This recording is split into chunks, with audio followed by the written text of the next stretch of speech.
Make some noise if you're excited for House of Torment.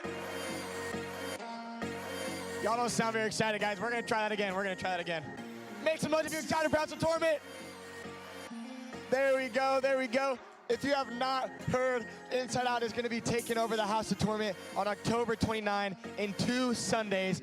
Basically, how it's going to work is we're going to come here, we're going to have a normal Inside Out, we're going to have small group, we're going to have a game, and then at 4:15, House of Torment is actually opening up early just for us, and we're going to be heading there. And if you have not registered, go ahead and register. The price is $40. It includes the House of Torment ticket, the transportation, the food, and some merch that comes along with it, so you do not want to miss that. So make sure you're registered. It's a perfect way to celebrate Halloween. Perfect way. So if you're not registered, go ahead and scan the QR code. And if it is your first time, I would like to personally invite you to House of Torment. And that means next week too. Come next week, and then the week after, come to House of Torment. It is going to be so much fun. I'll get out of y'all's way because I know everybody's scanning the QR code, so. Everybody got it? Awesome. All right, y'all do not want to miss it. And if we haven't met before, my name is Bennett, and I'm so excited to be up here with y'all.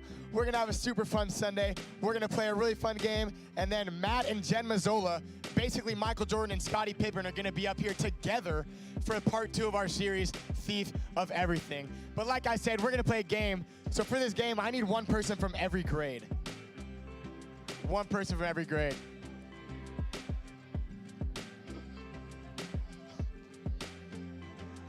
Nobody wants to play? All right. There we go. Freshman, I need a senior. Dylan, come on, Dylan. Come on, Dylan. Get on up here.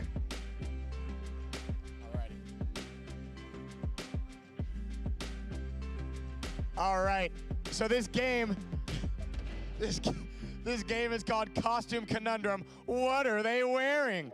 All right, guys, say that with me. Say that with me. This game is called Costume Conundrum. What are they wearing? There we go. So basically how this game is gonna work is our sophomores and our seniors, y'all are gonna be one team, and our freshmen and our junior, y'all are another. So if you haven't met before, shake hands. This is our junior over here. There we go. There we go. Y'all are going to be on a team. And how it's going to work is one person's going to be blindfolded. And somebody is going to walk out in a costume. All right? Don't look over there now. But somebody's going to walk out in a costume. And the name of the costume is going to be on the screen. It's going to be the most random stuff. And one person's describing to the blindfolded person. And you got to get them to guess the costume and guess the title on the screen. But the catch is you can't say the words. You can't say the keywords. Does that make sense? Does that make sense? All right, so it's kind of like catchphrase if you've ever played that. So I got mics for y'all. All right, who would like to go first? All right, y'all want to go first? Here is your blindfold, Dylan. And then if y'all each want to take a mic. You're guessing. You got to guess the name of the costume. That'll turn it on, hopefully. All right. Thanks, Carter. All right.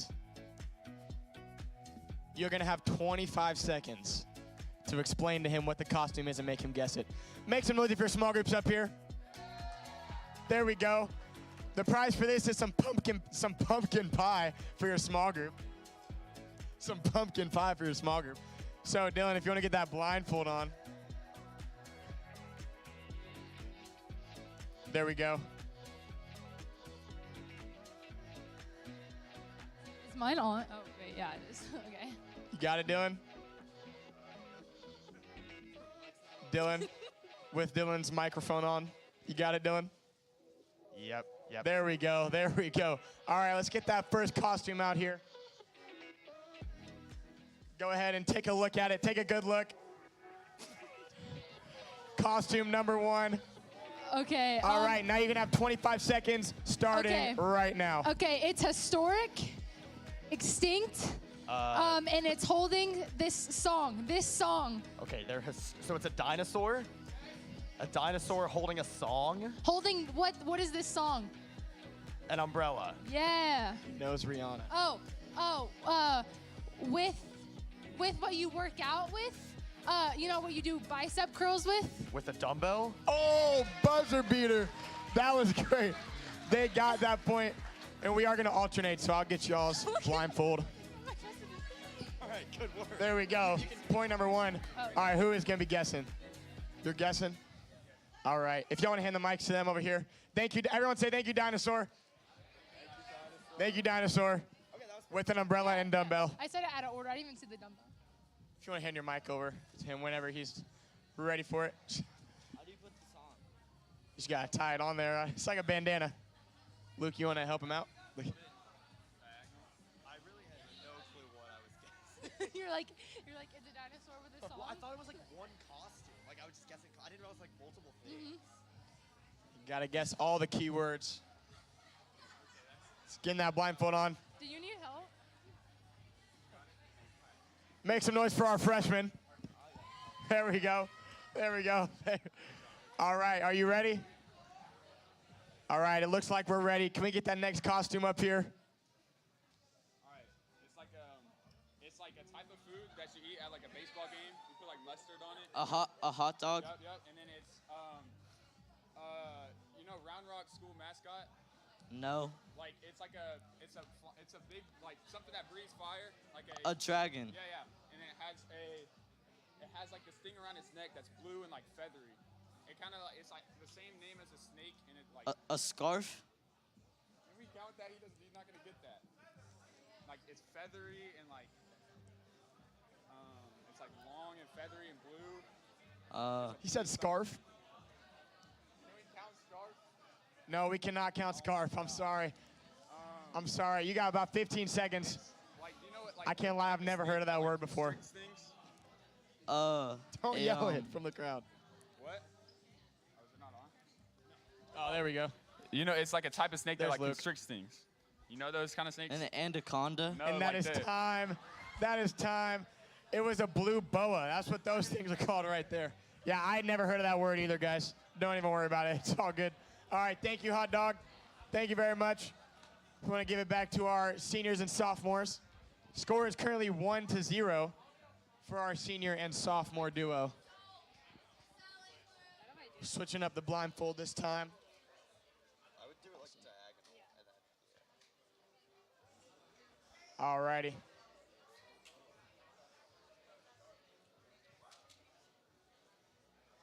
You ready, Dylan? One sec. All right, ready. Awesome, we're ready. Okay. That next costume, come on out here. Take a good look at it. All right, we want to start that timer. You got 25 seconds. Okay, so it's something orange you would like put in the road or something to stop people. A cone. Okay, and this would be a Christmas thing that like you would. It's a very popular movie around Christmas time. Like elf. Yeah, but it's a certain thing you wear on your feet that is in regards to that.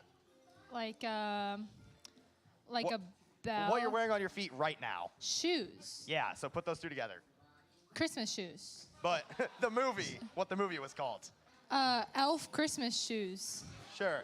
And that is time. That is time. I'm sorry, Dylan. You got extra too, I'm not gonna lie. I'm sorry, I don't know Dylan. what those are called. Thank you very much, Cone. Elf shoes. It was a traffic cone with elf shoes swinging a bandana. Swinging a bandana. It does not get more random than that, folks. It does not. All right, you ready to guess, Luke?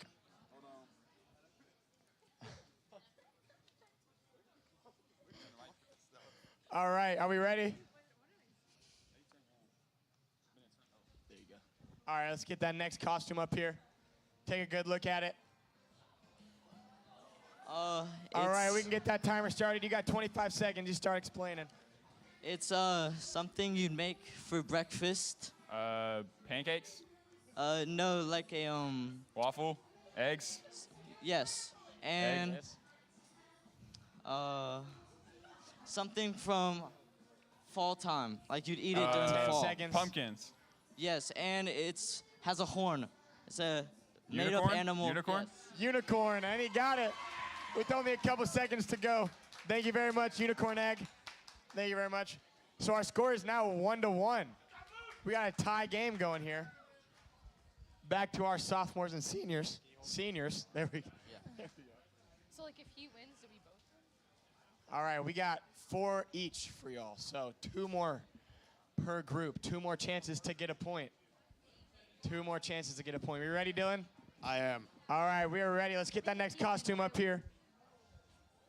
Okay. Turn. Okay. What is that? It's not on the screen. Okay. All right, Okay. let's get that timer started. We can What's start that movie explaining. I said earlier? Elf.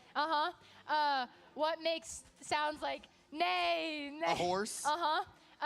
Then what's on top of your neck? Like what does your neck hold? A head. And what do you like swing your hips around? It's like 10 a big seconds. circle. Hula hoop. 10 and he got it. There we go. It is an elf with a horse head and a hula hoop. Thank you very much, horse elf. Yeah. I said nay. All right, so our score is now 2-1. 2-1 back to our freshmen and juniors. Got the blindfold on? That one's on. All righty, let's get that next costume out here. Okay. The What is that? people All right, in like let's get that sports timer that have like a going. whistle and have like a striped A shirt. referee. Yep. Okay. And it has like a thing on its head that like these people that ride horses wear. Like in like the western the west like. Got about A 10 cowboy seconds. hat. Yeah. Yep. And then it's holding this like type. It's like a cucumber. 5 but it's seconds. like Pickle. Yeah. And then it's also holding this thing you put in the And that is bathtub that's time. yellow. That is time. I'm sorry, Luke. You were close. You got 3 out of 4. Thank you very much, Cowboy Ref. All right. So our score is still 2-1. If they don't get this point, y'all got a chance to tie it. Y'all got a chance to tie it. So seniors, this one's crucial, and sophomores, this one is crucial. Make some noise again if your small group's up here. There we go. All right, are we ready to guess? All right, let's get that next costume out here. We can get that timer going. Okay, so it's like the most basic Mexican food. Like tacos? Yeah, and it's something a king would wear. Like a crown? Okay, and then it's an instrument that you 15 like. Tambourine. Yeah. There we go. That has to be record time. That has to be record time. Thank you very much, Royal Taco. So it does look like the seniors and sophomores have taken on the dub, but you want to play that last round? See if you can guess the costume? All right, let's see it. Put that blindfold on.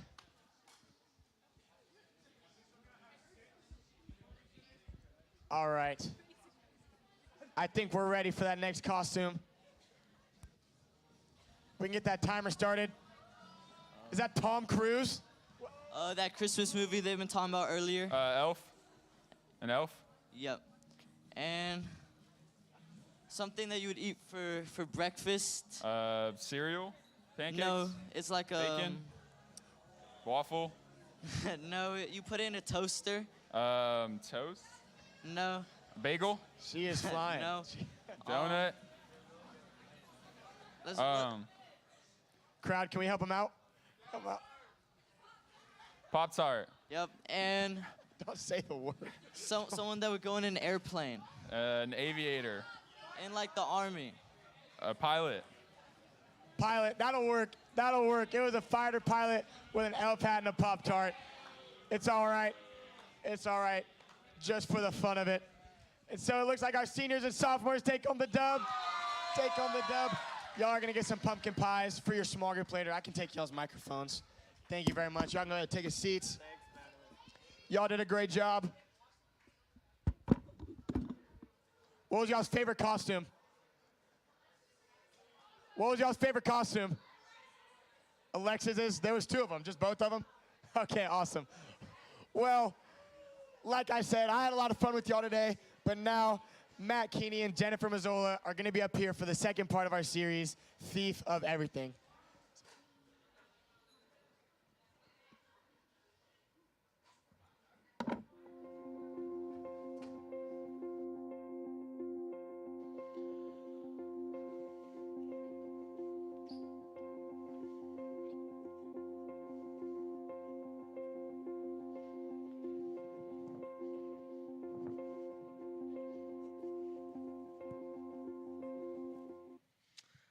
right, Inside Out. How we feeling? Y'all feeling Hey, good? guys. Cool. Hey, y'all make some noise for Jen Mazzola, who's joining me on stage tonight. We love Jen. Jen is the best. She's great. So many nice things coming from me So, tonight. yeah, so many nice things. Yeah. Hey, it is great to be with you guys tonight. We're in part 2 of our series called Thief of Everything. And if you weren't here last week, or if this is your first time tonight, really what this whole series is about one word. It's about the word comparison. Comparison is everywhere in high school. And for some of you guys, it might be the loudest thing in your life right now. And comparison, whether it's comparing ourselves to our friends or our siblings or people in our life just on a daily basis, it might be the loudest thing for you in your life. And for some of you guys, it might not be super loud for y'all in your life, but I promise you and I guarantee you, there are going to be moments and times in our life where we compare ourselves to somebody else. In comparison, what we talked about last week is it robs us. It robs us of our joy. It robs us of our ability to connect relationally with people. And it robs us of our ability to actually authentically live a life that God has called us to live. And the reason why me and Jen want to do this together is there's actually some differences between us, if you didn't know this. I mean, There's some- height for one. Yeah, height for one. She's taller than me. And then, all I right. had to start. No. That's a good start. Age is another thing. And since age is a comparison between us, we felt like we would compare our generations. So did we actually figure out what I'm at? Am I Gen Z, 98? Yeah, okay. So I'm a part of Gen Z, and you're a part of what? I'm Gen X. Gen X. If you guys have I was like, who's cheering? Oh, a Gen Xer. So we want to share. We want to share some of the differences between us. So I'll get it kicked off. Yeah. One of the things in terms of what I've experienced is our streaming services. We have a lot of streaming services. We didn't have streaming services. You guys didn't have streaming services. So in terms of us watching shows or movies, this is the difference right up here between us. I'm a part of the Netflix generation. How many of you guys watch Netflix? Show of hands. Great. And you are a part of what? Do you guys know what that place is, right? It's Blog. Thank you. All the small group leaders are going to. So this was like a legit location you went. You actually would go with your family. You would walk in. You would decide what movie you wanted to watch. If it was available, they weren't always available. You would go and you would pick it out. You would take it home. You would put it in what's called a VCR. Do you guys know what that is? You guys know what a VCR? This is several of you are actually shaking your head no, which is like super shocking. But like DVDs, that's like, this is before DVDs, but this was what we did.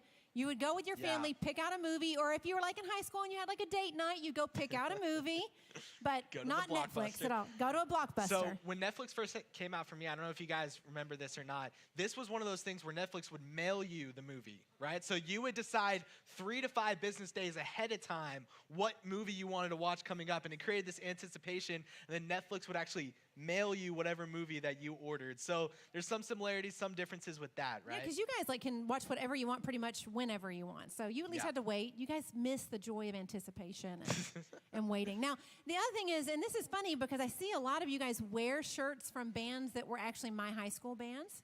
So like if you wanted to have a band that was representative of my high school era and what everybody listened to and how everybody dressed and all that, it would look like this. It's another comparison. So I'm from like the Nirvana era. And how many of you have a Nirvana t-shirt? Hey, how many of you have okay. And how many of you have any clue who Nirvana actually is? Okay, thank you. Joe does. Okay. Okay, so that would have been like representative of my generation's music. And then my generation is Taylor Swift, obviously, right? That's Travis Kelce's girlfriend. But the thing about, for me, when I was in high school, all of Taylor Swift's albums originally came out, and you guys are getting the benefit of Taylor's version of all of her albums right now, right?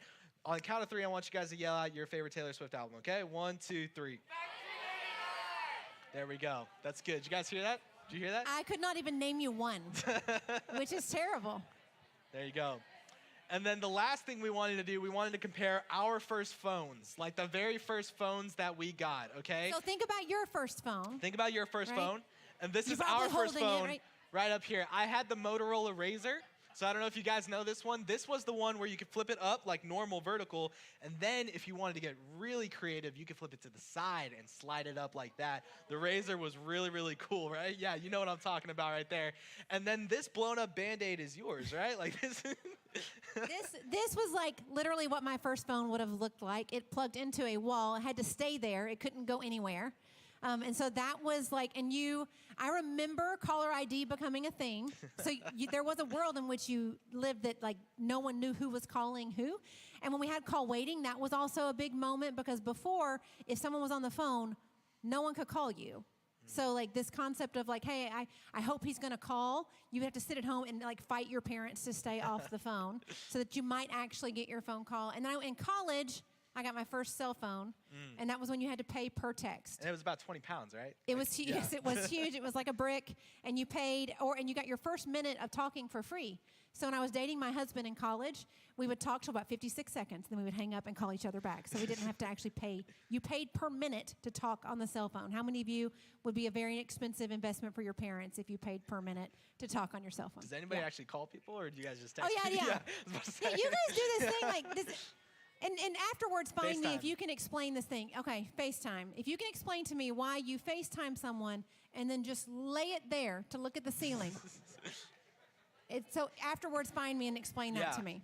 Does anybody's parents still have a landline, like one phone like that plugs into the wall? Nobody. Oh, one or two. Do you really? That's awesome. But those are some differences between us and our generations. And the reason why we start that way, it's silly, but honestly, in life, comparison is everywhere, right? You are comparing yourself on a day-to-day basis with people that you're around on social media, in the classroom, on the field, whatever it may be. Comparison is everywhere in life.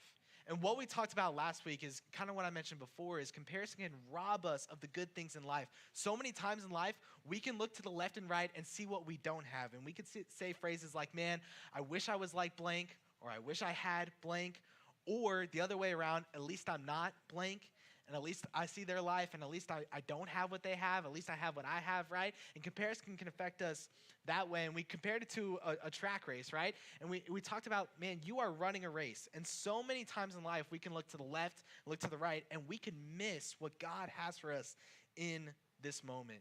This is the verse that we used a couple weeks ago, or last week, and it talked about this. Paul's writing in 2 Corinthians. Let's get that verse up here.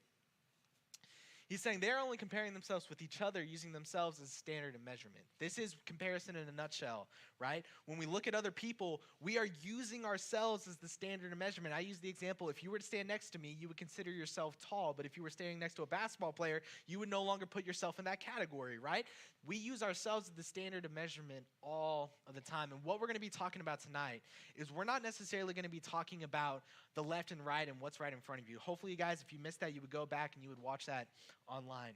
But God really does have something good for you in this moment. What we're going to talk about is when we do look to the left and right, when we are looking at somebody or something that has what we want, what do we feel towards that? When someone has something you don't, how do you feel towards that person? And how does it actually rob you on a day-to-day basis? So now Paul is giving this advice to several churches. So we read what he wrote to the church in Corinth last week, but this week I want to look at what he wrote to the church in Galatia. It's a pretty similar piece of advice. Let's go to that passage in Galatians. It says, each one should test their own actions, then they can take pride in themselves alone without comparing themselves to someone else. For each one should carry their own load. This idea that, hey, people are running around comparing themselves to each other. In Paul's particular context, they're comparing themselves spiritually. They're like, oh, man, that person's walk with God, that person's story is so much better than mine. What that person does in terms of church is so much better than what I'm doing. Or maybe the opposite side of that, right, is I am so glad I am doing X, Y, Z better than so-and-so. But the reason Paul writes this advice, and we're going to read another letter that Paul wrote that talks about comparison again, is because it's a natural thing. So one of the things we want you to hear is that this idea of comparison, it makes so much sense. We're doing it all the time. And in some ways, it's part of how we're made, right? We have to kind of compare some things. Do I go in this direction or do I go in that direction? Do I eat this or do I eat that? Like, comparison is natural, but it's got two sides to it. The first side is when I compare someone and I admire and respect them. When I was 29 years old, I was in a class, and there was this woman who was just a little older than me, but she was really wise, and she was also really kind, and her career was like going in an amazing trajectory, and I just really respected and admired. And when I looked at my life, I compared it to hers because I wanted to go in that direction. It wasn't a comparison that made me envious or jealous of her. It made me respect her. And so I think sometimes God puts something in us where he's like, hey, do you see where they are going? And wouldn't it be neat if you stepped into some of those spaces too? So there's that part of comparison. But if I'm honest, and I'd asked her to mentor me, and she's still my mentor, and we talked about getting old. I turned 44 this week. This Wednesday is Jen's birthday. This Wednesday, I turned 44 years old, and I'm still being mentored by her because I still admire and respect her. But if I'm being honest, that's not the majority of my comparisons. It's the other side of that coin. When I'm frustrated with how I look, or what I weigh, or where my career is, or where my marriage is, or how my parenting is. I mean, comparison is all around me. It doesn't matter how old you are. It doesn't matter how young you are. It doesn't matter your background. It will catch you at any moment. And that kind of comparison does something different than create admiration and respect. It creates insecurity. It creates jealousy. And it creates arrogance, too, when we're looking down at others for what we have or how we think we are better. And these are the negative parts of comparison. You know, research shows that about 10% of the thoughts that you have, and you have a lot of thoughts each day, are based around comparisons.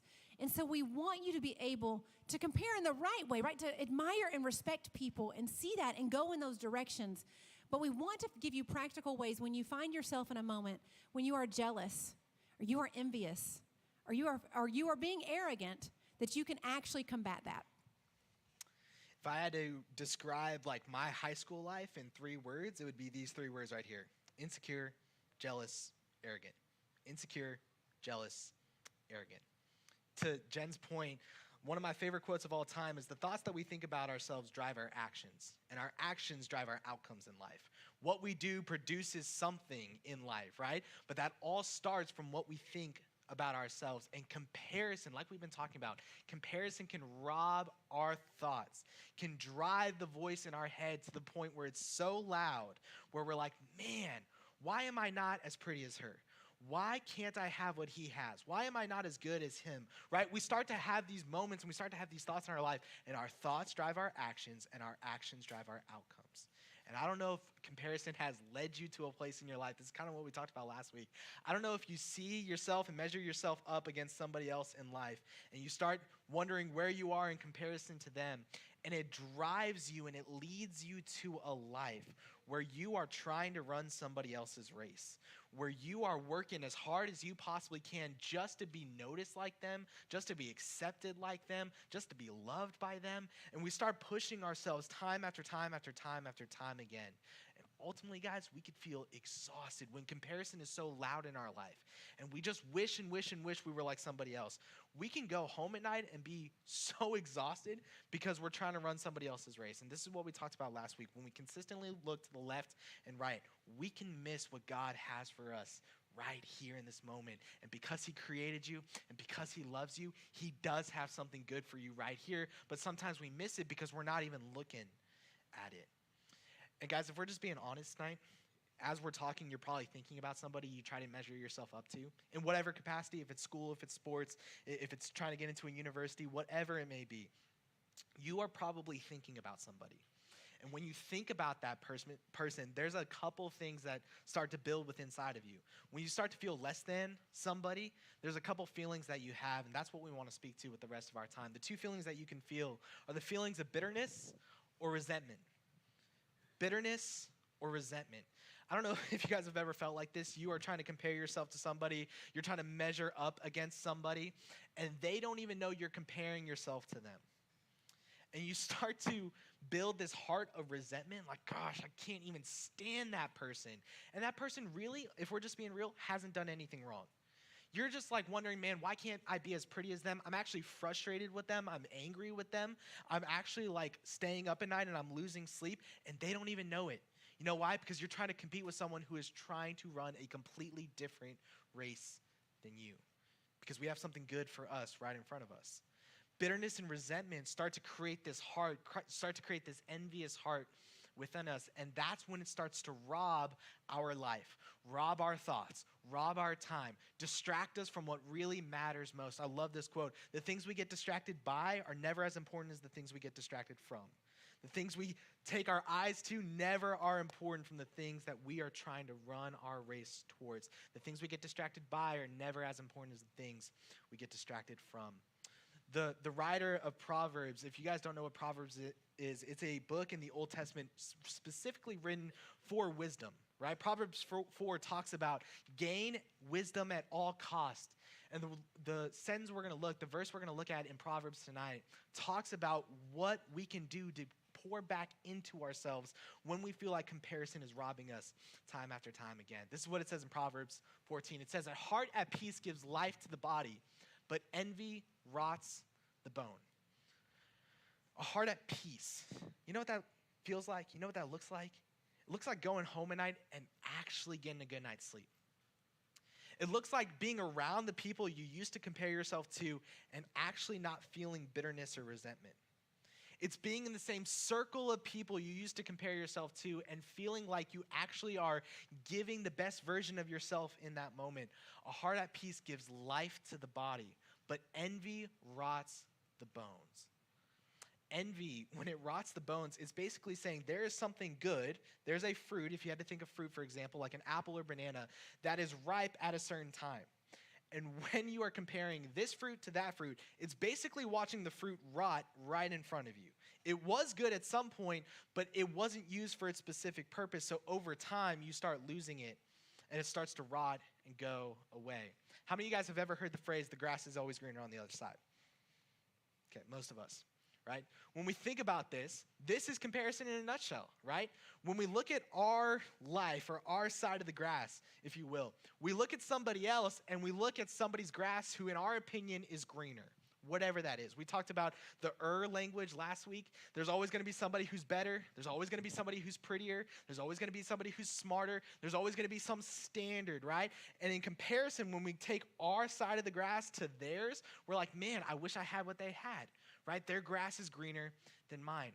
But maybe, if I could just push back a little bit, maybe their grass is greener, maybe because they do have more, or their grass is greener than yours because we have spent so much time looking at what they have and how green their grass is that we forgot to pour back into our side to water our grass, right? We forgot to give us, human beings, nutrients to actually make ourselves have green grass because we're so focused on everybody else's green grass that we forget to put nutrients back into us. I always think it's like a push-pull relationship, a give and take. If comparison is constantly taking from us, we can give ourselves some things on a day-to-day basis, to give ourselves the nutrients, to give ourselves the thoughts, to give ourselves what we actually need to run our race, and to make sure comparison is not robbing us on a day-to-day basis. The first thing that we're going to talk about in terms of nutrients or things that we can give ourselves is the word gratitude. Gratitude. I know you guys have heard this word before, but having a grateful heart actually will give you things and change your life in ways that maybe you can't even picture right now. Imagine you can be around a circle of friends that you used to compare yourself to and be in there and authentically be yourself and not worry if somebody has more, and not worry if you're not measuring up in a certain area. Gratitude is like this. Paul writes in 1 Thessalonians, he says this. He says, rejoice always, always be joyful, rejoice always, pray continually, and give thanks in all circumstances.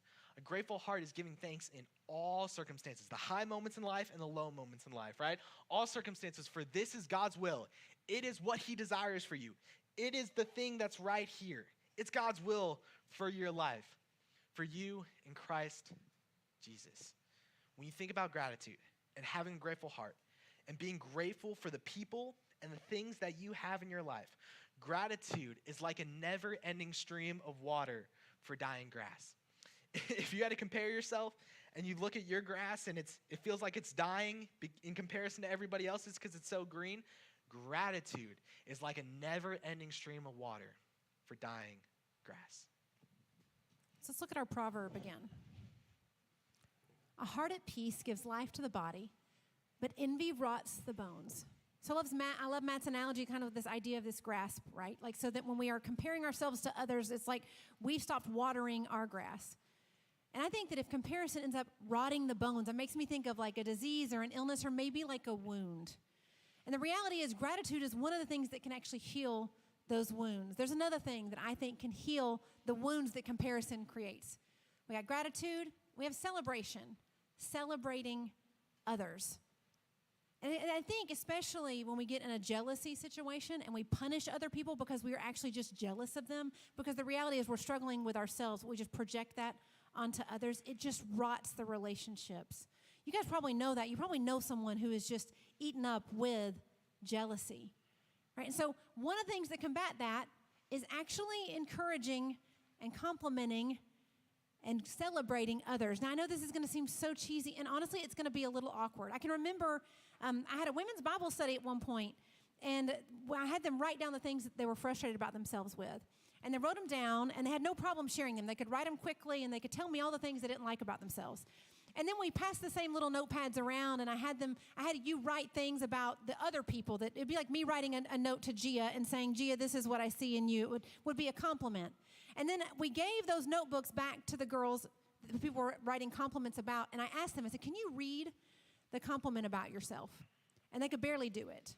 It was so awkward for them to feel celebrated because we're so good at putting ourselves down, and we're so good at putting others down.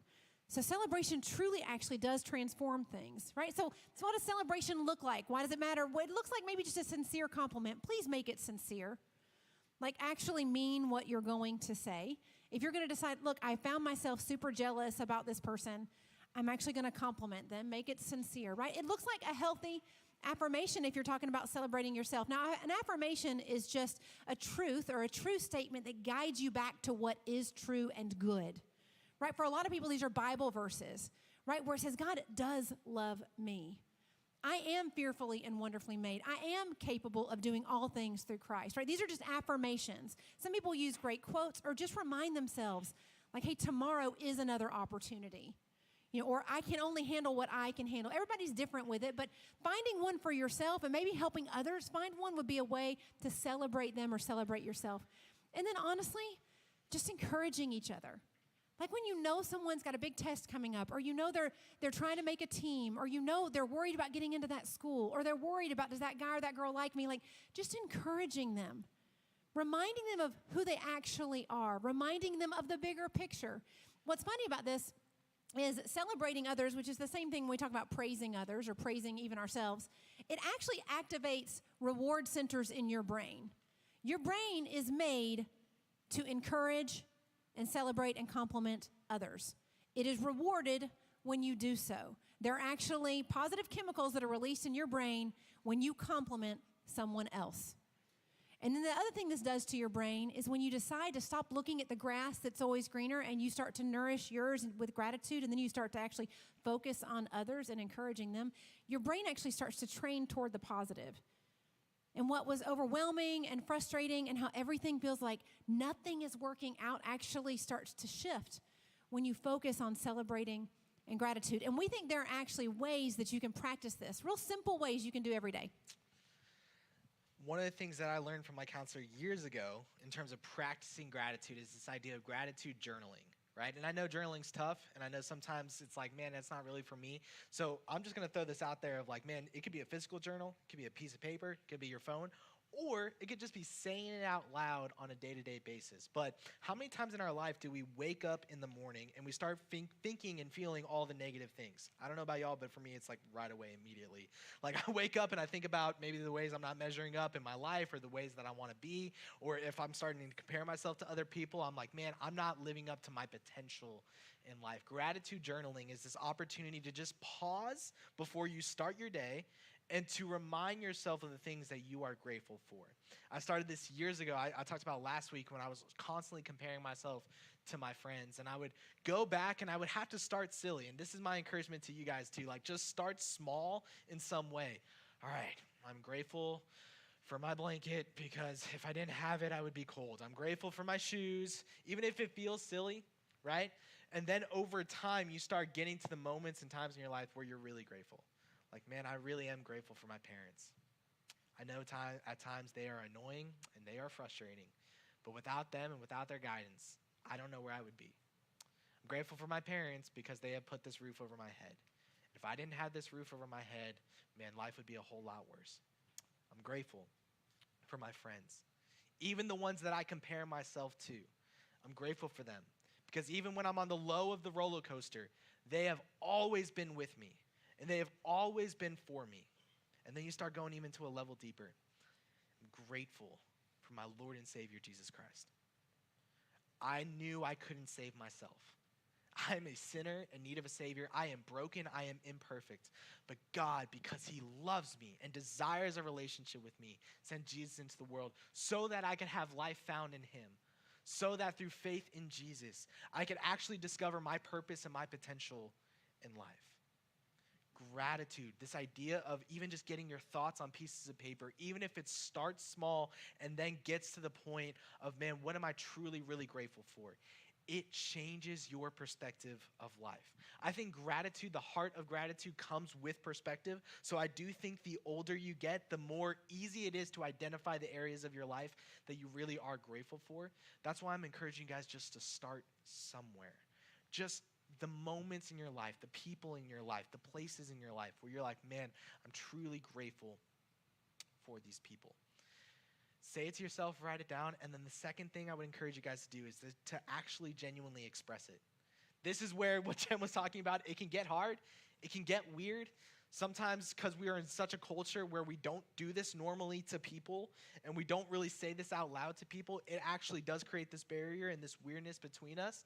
But man, how much freedom could you have in your life if rather than going to and looking to the left and right and looking at the people you constantly compare yourself to, imagine if you actually thought about that person and what they've done for your life. Imagine if you actually went up to them and just said, man, I am so grateful for you. I'm grateful for how you've been with me. I'm grateful through no matter what's going on in my life, you are just a constant stream of peace and calm in my life because a heart at peace gives life to the body, but envy rots the bones. Expressing it is so, so, so important. So here's what we're going to do. I want everybody to take out their phones. I want you guys to text somebody you're grateful for. This is a start, right? My encouragement would be to actually go face to face, but I know sometimes that's weird. So let's just start somewhere tonight. Whoever it is, who are you grateful for in your life? And in this message to that person, I want you to say that you are grateful and provide the why. Doesn't have to be any longer than that. I'm grateful for you because blank. And when you're done, you don't need your phone anymore. You can put it up.